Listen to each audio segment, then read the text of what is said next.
เหมือนนางเสือมันกินหมักมงพิษเสียตึกเป็นเฮียงอยู่นั่นก้วยหนังเก่ากวนเป็นผมมันก่อสังไว้มีเมียน้อยมันกลับสืบมายันมันถึงตีน้ำตามันนางสะบกิงนกนะกิงดงมาอยู่เยอะผู้ชายกวนใดก็ลัดตีห้องยานั่นว่าอีสังโกเขาหักแทงอยู่เนี่ยฮะถามว่ามีนางมันอะไรเงี้ยดีกว่าที่เปิ้นเมื่อยามหนังนั้นนางเสือมันก่อสังลัดตีมันไส้ว่าห้อมเป็นสังปัวสุมินาการก็กว่าเฮ็ดนาการสุก่อนก็ไรอยู่นะ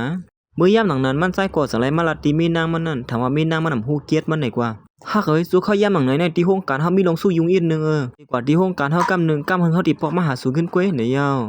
อ๋ออำเป็นสังกว่าเลยหนังนั้นมีนางมันอันเป็นเฮียงอยู่ในได้มันไม่เสอกวยแล้วด้วยว่าป้อมีลองสังในโกกับสืบมาหาเฮาเลยนะเมื่อยามหนังนั้นนั่งซื้อมันก็สังไรเป็นเรียนกว่าอำเป็นสังกว่าละก็คันหานามาหน่อยว่าในวันนั้นเนอเจอเองก็วันนั้นได้มันตีมันว่าได้บ้างก็นั่นสิมันใส่ก็สังไรไปออกข้องกว่าอยู่ยาวเมื่อพ่อนมันใส่ตึกตีพืชพักตูอยู่นั่นกวยหนังเก่านั่งซื้อมันสังไรห้องมันใส่แทงกำหนึ่งมีลองสังละซัวอ๋อมีลองสังหนังเก่าแต่เสียมือหูเฮาหนกมันนี่เฮาดำเลยยินเสียงสังเสียงเฮาขึ้นกวยก็เฮาดำเลยยินนี่ตอนเฮาห้องสู่เสียงหลังๆนั่นก็เฮายินขึ้นหลนั่นเฮาถามว่ามันหลังในกี้เฮาก็ฮู้เป็นสังก็ฮู้วันเมื่อแน่ๆอยู่ๆก็ค่อยห้องสู่เสียงหลังๆซึ่งไหนนี่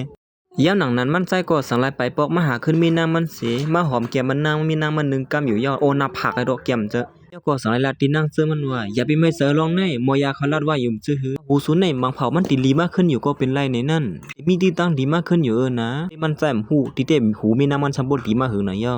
เปิ้นลีลินนะเฮาติปอกมาหาสู่ขึ้นกวย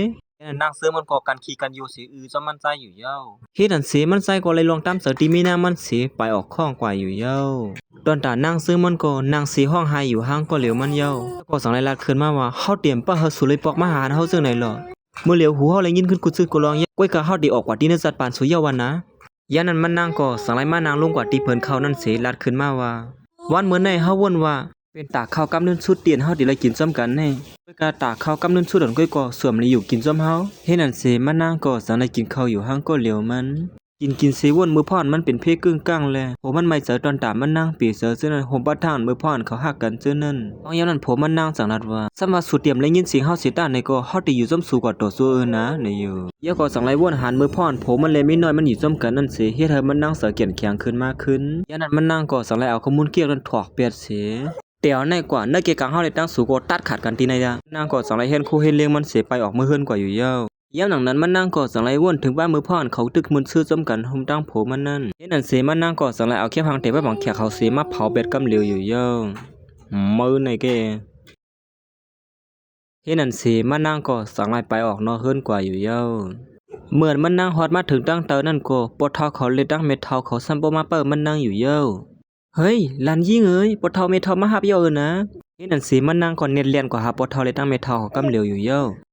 ลานเมทัลในยอมลงเตยในเฮาปอกมือเฮือนจำกันละเท่าเลยตั้งเมทัลมาหาบเยอะนะเฮาปอกมือกัน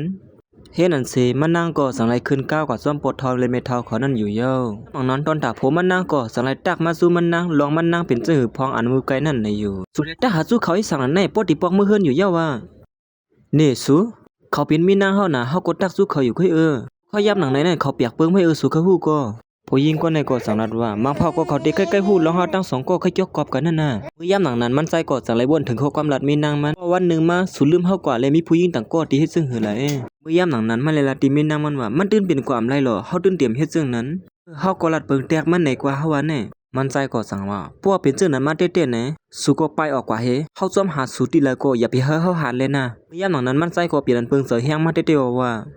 ตันและยินหนังเก่าอยู่มือพ่อนเฮาสองก็อยู่ซ้ำกันนั่นน่ะมันใจก็สังไรลัดที่ผู้หญิงคนไหนว่าเฮายามลัดสุยอะไรปล่อยได้กำยอมซะฮะอย่าไปเฮ็ดให้มีนางเฮาเลยฮู้นะเพราะว่าเฮ็ดให้มีนางเฮาเลยฮู้นั่นแหละลูกส่วนที่เกิดมานั้นก็อย่าไปกือแล้วนะเฮาก็ป้องเสียว่ามหาลัดอยู่ติ๊กๆเมื่อยามหลังนั้นมันใจก็อ้างเด็ดด้วยเตียนมันเตรียมหามีนางมันนั่นเตื้ออ้างที่เตรียมแทงอยู่นั่นก้วยหนังเก่าผู้หญิงคนไหนก็สังไรให้หามันไว้เสียเตรียมอยู่ที่สังติ๊กๆด้วยเฮาในแหละเฮามีอยู่ภายหน้าสุในนั่นเสียผู้หญิงคนไหนก็สังไรเวียนสูบสะบัดมันใจกำเหลวอยู่ยาวเมื่อยามหลังนั้นก้วยหนังเก่าการนางซื้อมันก็สังไรฮอดมาตั้งใน